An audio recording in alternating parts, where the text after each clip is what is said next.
되시기를 축복합니다.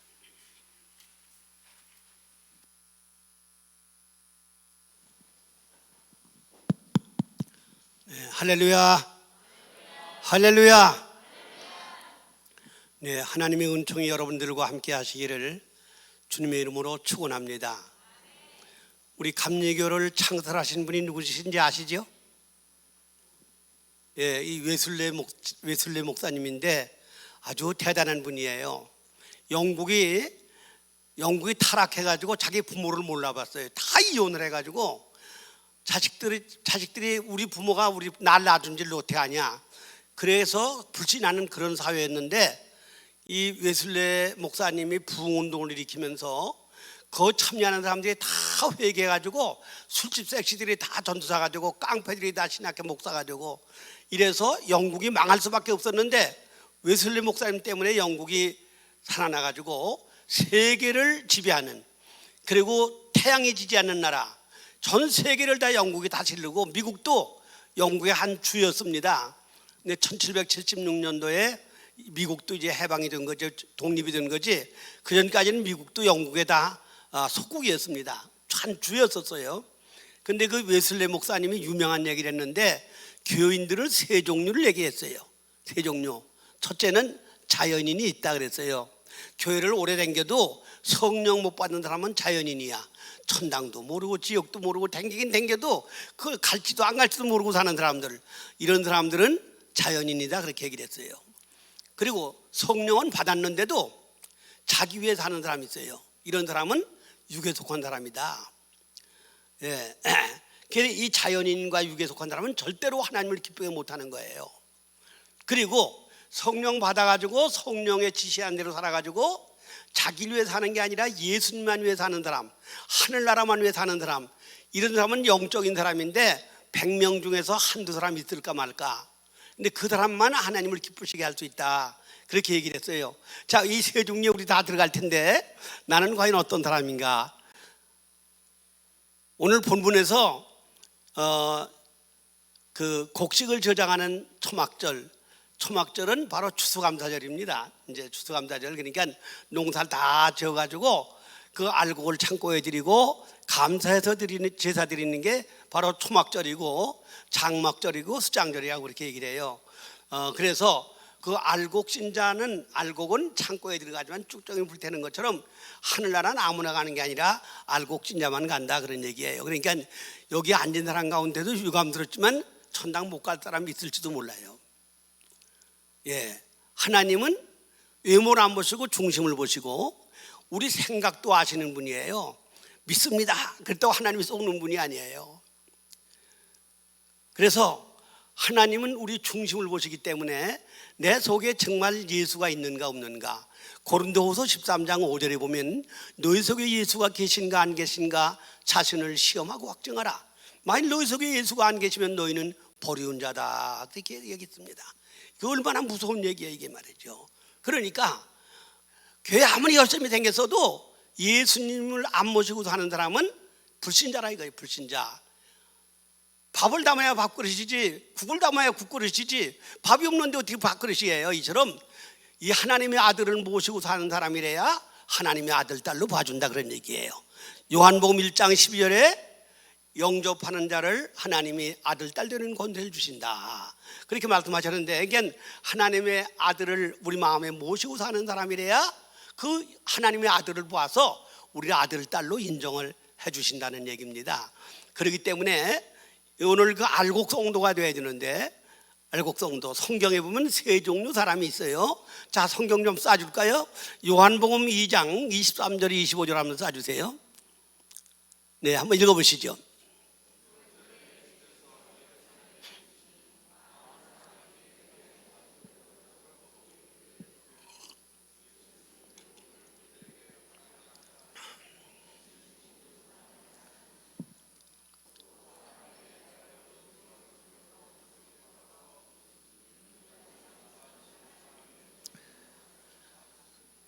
네, 예수님이 행하신 기적을 보고 많은 무리가 따라왔어요.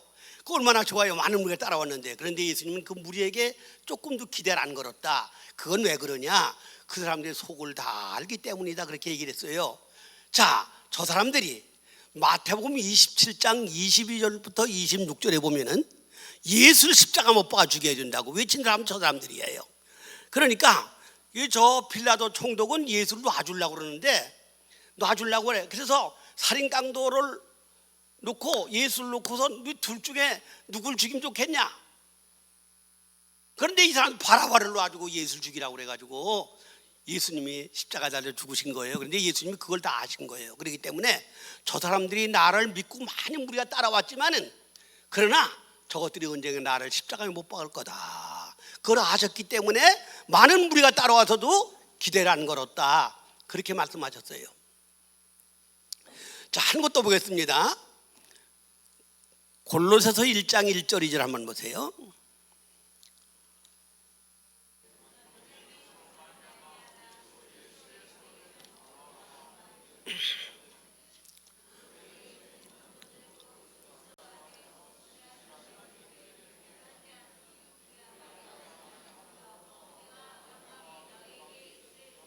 아멘, 아멘, 아멘. 이 그리스도 안에서 진실한 성도들을 이래서 성도. 그러니까 성도들이 참 중요한 거예요. 교회 나오면 그냥 성도라고 이렇게 불러주지만 하나님은 그렇게 안 보시고 성도 신앙이 있는데 성도 신앙이 어떤 거냐? 그리스도 안에서 진실하게 사는 사람들이다. 참 훌륭한 신앙이죠. 그러니까 이런 사람들이래야 천당에 갈 수가 있습니다. 성도 신앙이 돼야. 근데 이 성도 신앙보다 더 좋은 신앙이 있는데 이게 어떤 신앙이냐? 이게 제자 신앙이에요. 그래서 마태복음 28장 18절로 20절에 보면은 모든 족속으로 가서 제자를 삼아라 그랬는데 그 제자 신앙이 어떤 신앙이냐? 자, 누가복음 14장 26절 한번 보세요. 누가복음 14장 26절 읽어보세요.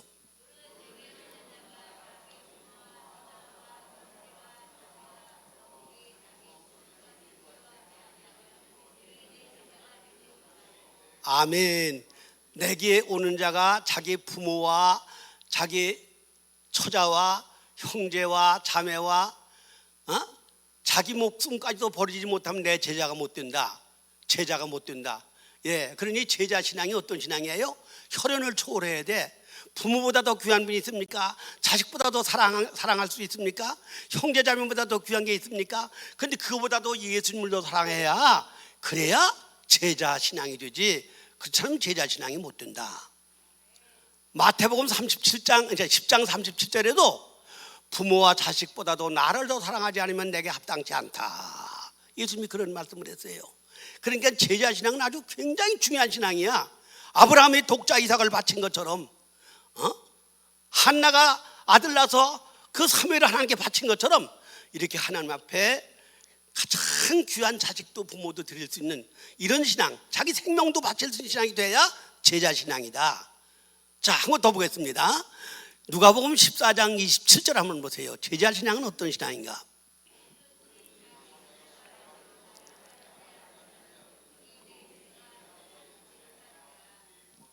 십자가를 지고 나를 따르지 않는 자도 내 제자가 못 된다. 십자가는 죽는 거예요. 죽는 거. 예. 옛날에 십자가 얘기 들으면 재수가 없다고 가게문을 닫고 그랬다는 거예요. 십자가 달린 사람이 있으면 그 집은 아주 혼인길이 끊어지는 겁니다. 그런데 그 십자가를 지고 나를 쫓지 않으면 내 제자가 못 된다. 그러니까 목숨을 걸고 예수를 믿어야지 시시하게 그냥 교회만 열심히 다니고 뭐 11조나 하고 주일 지킨다고 그건 제자가 아니에요. 그런 건 말이죠. 율법은 잘 지키는 사람이지만 제자 신앙은 아니다 그런 얘기예요. 목숨을 걸고 사는 신앙, 이런 사람이 제자 신앙이다.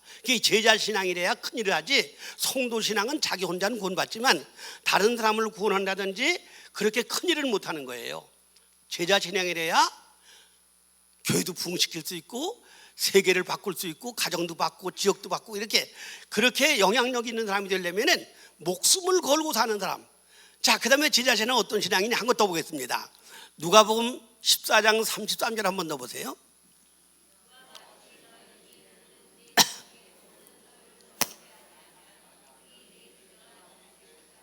아멘.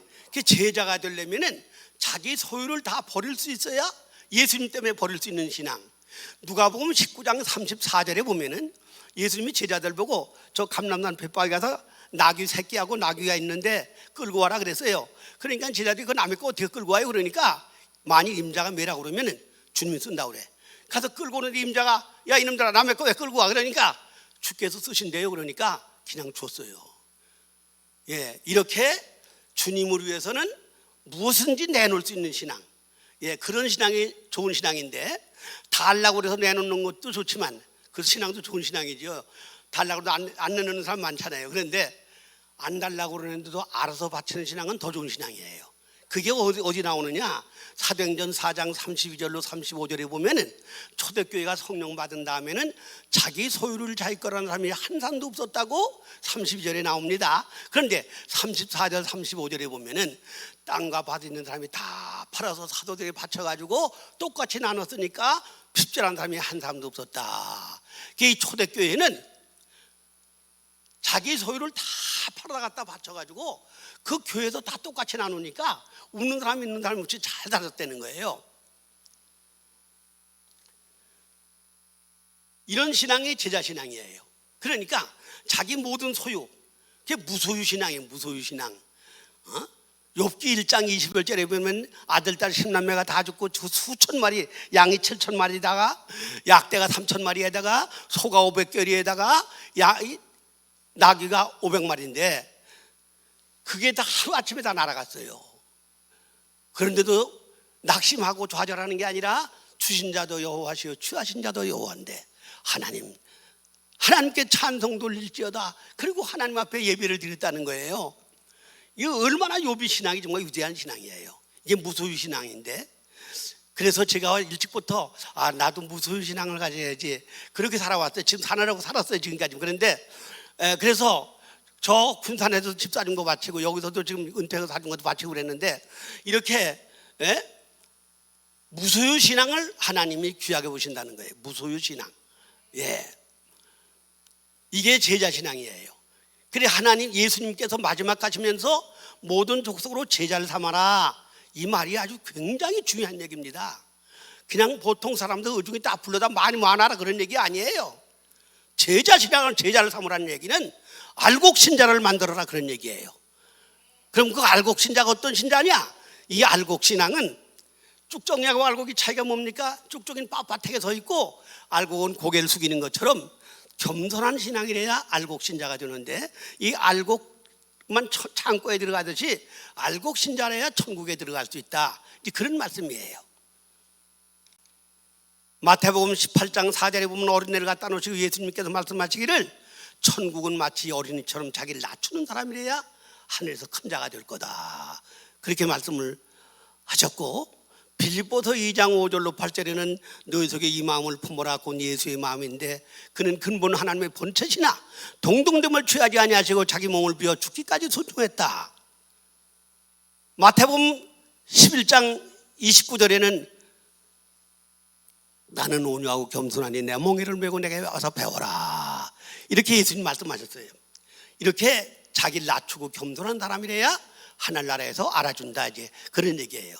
그리고 또 알곡신앙이 어떤 신앙이냐? 무게가 있어서 바람 불어도 안 날아가는 것처럼 알고 쭉쭉이 다 날아가도 알고 안 날아가듯이 시험이 왔다고 해서 나가 자빠지고 뭐 고난 왔다고 해서 뭐 병원에 입원했다고 안 나오고 이런 신앙은 신앙상을 그건 쭉정이 신앙이에요 이건 말이죠.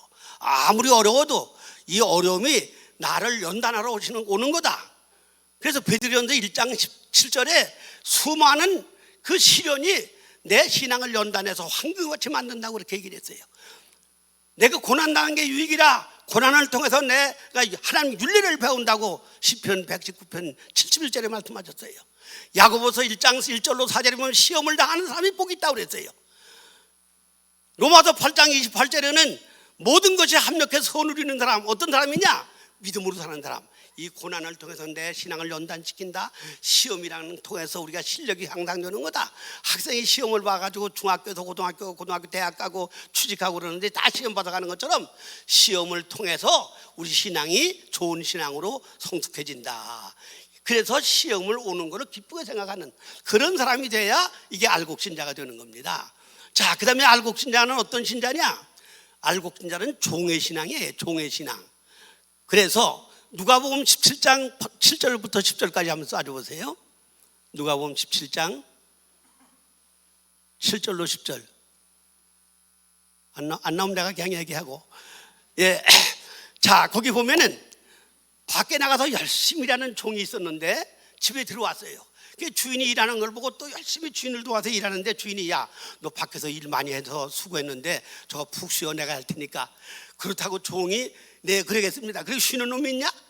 집에 들어와서도 주인을 도와서 열심히 일하는 게, 안암팍에서 열심히 일하는 게 이게 종이지. 예?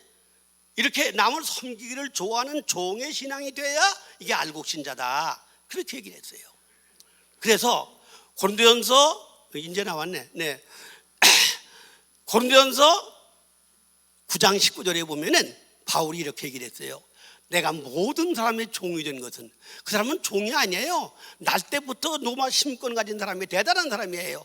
지금 미국 시민권 가지면 안 가는 데가 없죠. 다 갈 수 있잖아요. 이처럼 그 당시 로마 시민권 가지면 아주 대단한 거예요. 이 사람은 날 때부터 로마 시민권 받은 사람이에요. 자유인이 아주. 그러나 내가 모든 사람의 종이 된 것은 모든 사람을 얻기 위해서 내가 종이 됐다.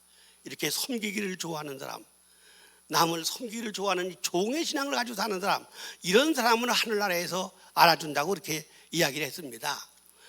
마가복음 10장 43절로 45절에 볼 것 같으면 예수님께서 자, 하늘에서 큰 사람은 남을 섬기는 종이 되어야 된다. 내가 하늘에서 온 것은 섬김받으러 온 게 아니라 섬기러 왔고 내 생명까지 대속물로 주러 왔다고 주님 말씀하신 것처럼, 하늘나라에서 알아주는 알곡신자는 남을 섬기기를 좋아하는 신앙이 돼야 이게 알곡신자가 되는 것입니다. 이렇게 남을 섬기기를 좋아하는 사람, 그래야 하나님이 사람들이 알아주는 거, 이게 말이죠. 제가 이번에 미국 가서 3개월 동안 있었는데, 아니 나도 없는데 나를 저 메가더 기념사 앞에 이사장을 만들어 놓은 거예요. 그런데 지금 메가더가 얼마나 훌륭한 사람인지 아십니까? 이건 국민들이 잘 모르는 거예요. 한 달 만에 완전히 공산화돼 가지고 90%가 다 전부 다 공산화되고 낙동강 밑에만 조금 남았었어요. 그런데 메가더가 인천 상륙작전을 통해서 우리가 구원받아 가지고 지금 대한민국이 세계 6대 강국이 됐습니다. 6대 강국이. 예, 얼마 전에 뉴욕의 타임즈에 나왔는데, 미국이 1번이고 2번이 중국이고 3번이 소련이고 4번이 독일이고 5번이 영국이고 6번이 대한민국이고 7번이 프랑스고 8번이 일본이고 그 다음에 9번이 아랍에미리트하고 10번이 이스라엘이에요. 그런데 제가 보니까 중국 사람도 GNP가 우리만 못하고 소련 사람도 우리보다 훨씬 작아요. 나라가 크기 때문에 그 국가에 그 돈이 많지, 사실 개인적으로 따지면 우리가 G2 국가, G3 국가가 될 수 있습니다. 지금 독일하고 우리나라하고 예산이 똑같은 거예요. 근데 우리나라가 지금 빚이 많아요, 빚이. 그래서 우리가 6번이 되고 독일이 4번이 된 건데, 여러분 우리 국민이 깨어나면은 우리가 G2 국가가 될 수 있습니다. 그 미래학자 조지 프레민이 말하기를 45년도가 될 것 같으면은 대한민국이 G2 국가가 돼서 미국 다음 가는 국가가 될 뿐 아니라 저 옛날에 고구려 발해 국가 전체가 다 우리 대한민국 땅인데, 고구려 땅, 발해 땅이, 그것도 다 대한민국의 나라가 될 건데, 자기가 그때는 한 90살 넘는데 자기도 가볼지도 모른다, 그렇게 얘기를 했어요. 난 그 말 믿어요. 그래서 우리나라가 언젠가는 그렇게 G2 국가가 된다, 난 그렇게 믿는데, 이렇게 된 게 누구 때문이냐? 이게 바로 이 메가더 장군 때문에. 메가더 장군이 아니면 우리는 공산화된 거예요. 그러니까 그 주사파들이 그 메가더 동상 헐어버리려고 불태우려고 그러고 말이지, 공산화될 건데 이놈 때문에 안 됐다고 그래가지고 그걸 헐으려고 그래서 해병대들이 거기 와서 지키고 밤낮 지키고 있어가지고 지금까지 보존해 있는 거잖아요. 그런데 이 메가더가 세계적인 인물입니다. 메가더 말을 트루만 정부가 들었으면은 남북 통일 그때 봐도 됐고, 중국도 장개석이가 다 다스리는 민주국가가 됐는데, 메가더가 뭘 얘기를 했는가 하면은 원자탄 2방을 하나는 군사기지 떨고 한 발은 주력부대 떨고 달라. 그리고 장개석 군대로 하고 본토를 침략하고 우리가 진격하면은 그냥 공산 국가는 괴멸된다. 그런데 그 메가더 말 안 듣고 트루먼이 안 들어가지고 남북 통일 됐대. 압록강까지 갔었는데 남북 통일이 안 된 거예요. 그래서 지금 역사가들이 볼 때 그때 메가더는 정말 세계적인 전략가고 메가더는 정말 훌륭한 사람이다. 메가더를 전쟁광으로 매도하고 그래가지고 결국 메가더를 해임을 시켰는데 메가더가 너무너무 훌륭한 사람이고 메가더 때문에 우리가 공사는 안 된 거예요. 그래서 메가더 기념사업회를 만들어가지고 인천을 지금 섬을 저기 저 비행장 저쪽에 섬 전체를 다 메워가지고 저 맨하탄처럼 뉴욕의 맨하탄이 이게 바다의 도시입니다. 그래서 섬을 몇 개를 전부 다 메워가지고 그래서 인천을 만들었는데 서울 버금가는 도시를 만들려고 그렇게 생각을 하는데 저 유대인 아주 부자가 그걸 투자하기로 약속을 했어요. 이번 월말에 한국에 옵니다. 그런데 그렇게 되면 수십조를 투자해가지고 수천억이 아니고 수십조를 투자해가지고 이 인천이 서울 다음 가는 나라를 만드는데 거기 제가 이사장이 됐어요. 여러분이 위해서 기도해 주시고 이 인천이 살기 좋은 대한민국이 되기를 이제 바라면서 말씀을 마치겠습니다. 기도하겠습니다.